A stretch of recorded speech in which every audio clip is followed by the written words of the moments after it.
दंडवत गोविंद गुरु बंदो अभिजन सोए। पहले भये प्रणाम तिन नमो जो आगे होए।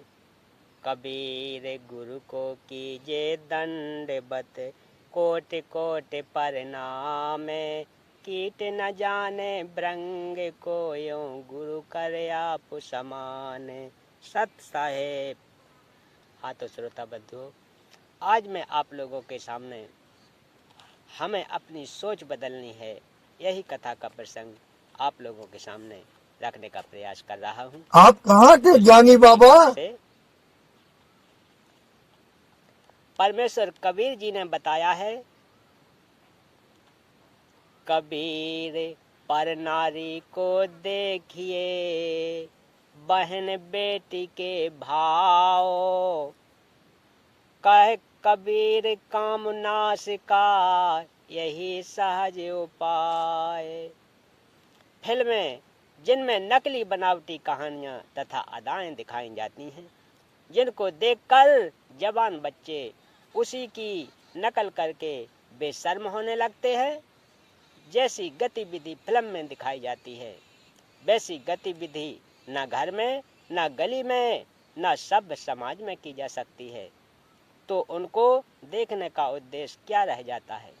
अर्थात कुछ नहीं, केवल बहाना है मनोरंजन।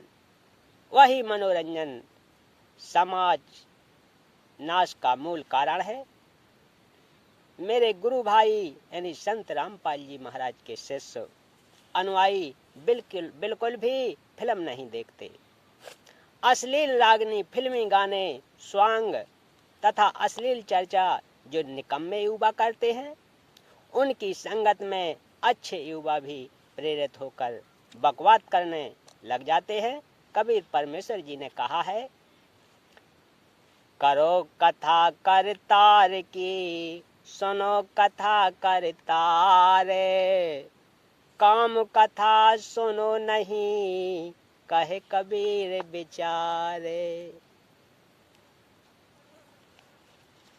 कबीर परमेश्वर ने समझाया है कि या तो परमात्मा की महिमा का गुणगान करो, या कहीं परमात्मा की चर्चा हो रही हो तो वह सुनो।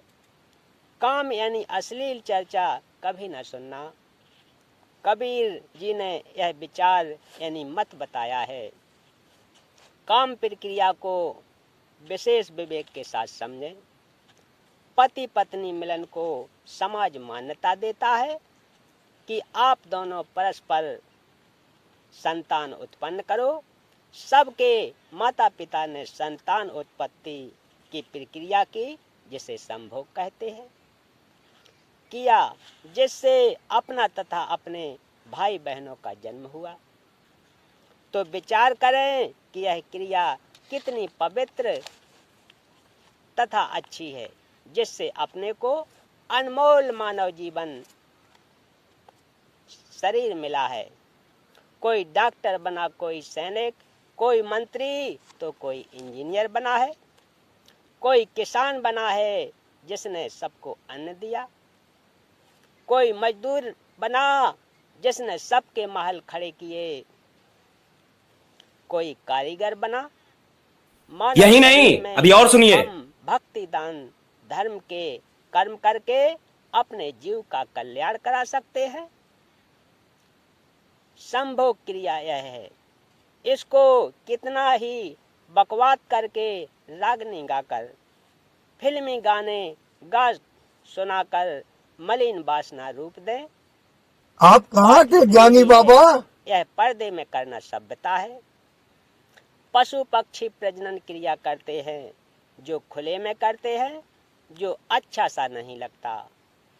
मानव सभ्य प्राणी है, उसको पर्दे में तथा मर्यादा में रहकर सभ्यता को बनाए रखना है। क्या बात है सर, क्या बात है सर, क्या बात, ये बात है। आप किसी भी बहन बेटी की ओर देखकर अश्लील विचार उत्पन्न नहीं हो सकते।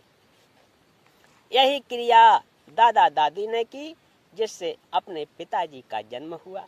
रुको जरा, नानी ने सबर करो। जिससे माता जी का जन्म हुआ।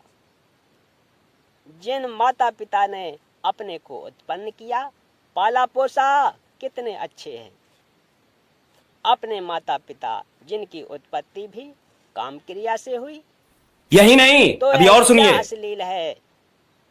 इसको खानाबदोश लोग अश्लीलता से पेश करके अश्लील रंग देकर समाज में आग लगाते हैं।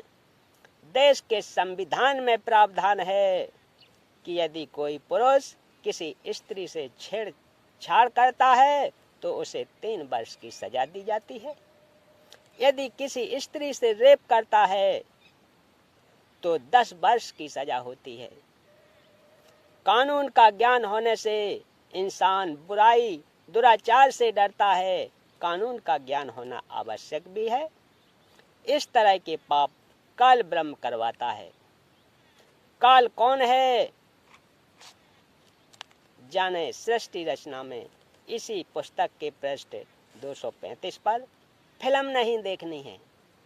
फिल्म बनावटी कहानी होती है जिसे देखते समय हम भूल जाते हैं कि इसके पात्र हैं, वे रोजी रोटी के लिए धंधा चला रहे हैं।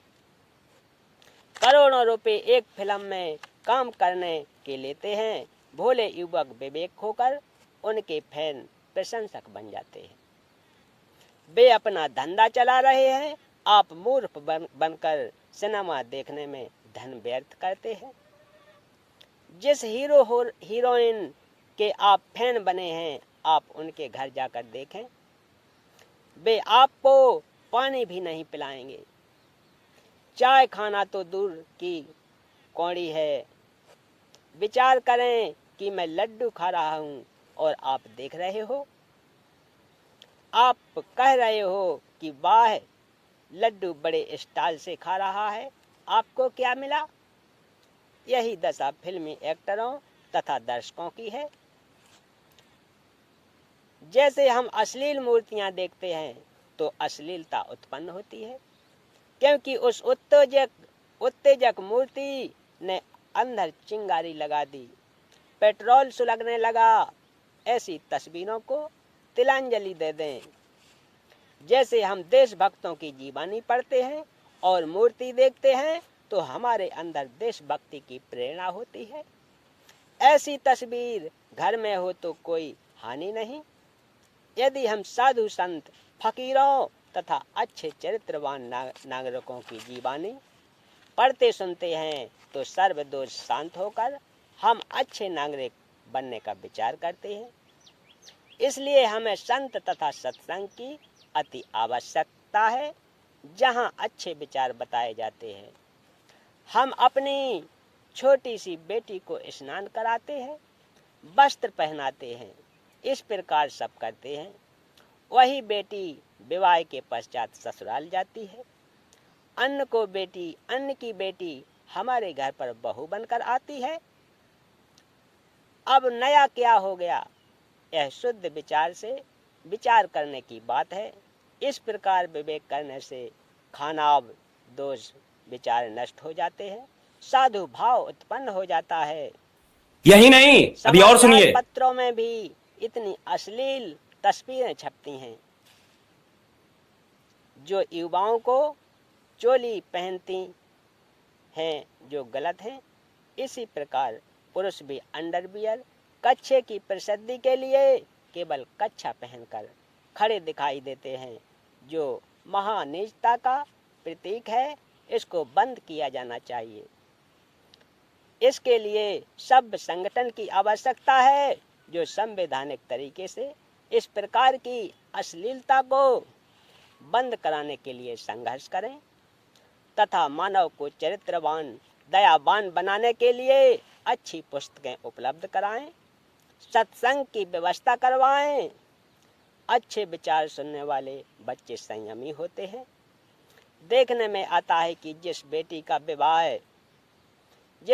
का पति विवाह के कुछ दिन पश्चात फौज में अपनी ड्यूटी पर चला गया, लगभग 8-9 महीने छुट्टी पर नहीं आता। कुछ बेटियों के पति अपने रोजगार के लिए विदेश चले जाते हैं और 3 वर्ष तक भी नहीं लौटते। वे बेटियां संयम से रहती हैं, किसी गैर पुरुष को स्वप्न में भी नहीं देखती। ये उत्तम खानदान की बेटियां हैं। पुरुष भी इतने दिन संयम में रहता है। वे बच्चे ऊंच घर के हैं, असल खानदान के होते हैं। जो भड़वे होते हैं वे ताक झांक करते रहते हैं। सर के बालों की नए स्टाइल से कटिंग कराकर, काले पीले चश्मे लगाकर गली गली में कुत्तों की तरह फिरते हैं। वे खानाबदोश होते हैं। वे किसी गलत हरकत को करके बसे बसाए घर को उजाड़ देते हैं, क्योंकि वे किसी की बहन बेटी को 19-21 कहेंगे, जिससे झगड़ा होगा। लड़ाई का रूप न जाने कहां तक विशाल हो जाए। किसी की मृत्यु भी हो सकती है। उस एक भड़वे ने 2 घरों का नाश कर दिया। इसलिए अपने बच्चों को बचपन से ही सत्संग वचन सुनाकर विचारवान तथा चरित्रवान बनाना चाहिए। बोलिए सत्य गुरुदेव की जय। तो भक्तों, आज की कथा का प्रसंग यहीं समाप्त करते हैं। मिलते हैं अगली कथा में।